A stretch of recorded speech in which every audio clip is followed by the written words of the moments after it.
आज हिंदी पढ़ रहे हैं क्लास 10। यहाँ लिखे हैं हिंदी कक्षा 10वीं बोर्ड परीक्षा। चैप्टर का नाम है खंड ब है, विषय निष्ठ प्रश्न। निम्नलिखित गद्यांशों में से किसी एक को पढ़कर नीचे दिए गए प्रश्नों के उत्तर दे। प्रत्येक प्रश्न 2 अंकों का है।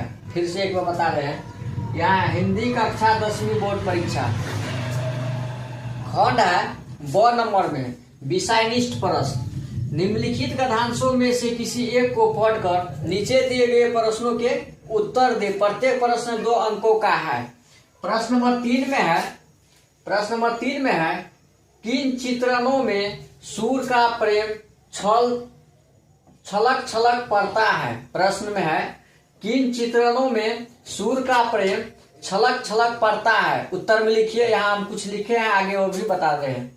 उत्तर में लिखिए। उत्तर में है सूरदास ने बालक कृष्ण के बाल सुलभ भावों और चेष्टाओं का बड़ा ही स्वाभाविक, आगे लिखिए, चित्रण प्रस्तुत किया है। फिर से एक बार रिपीट मार रहे हैं।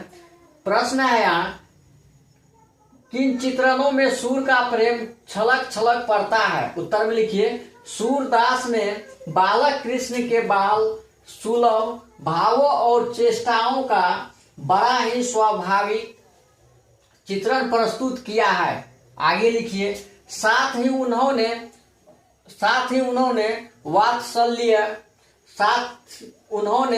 वात्सल्य से पूर्ण कृष्णा के माता पिता के प्रेम का निश्चल चित्रण किया है। आगे लिखिए इन दोनों चित्रणों में सूर्य का प्रेम छलक छलक पड़ता है। फिर से एक बार रिपीट मार रहे हैं।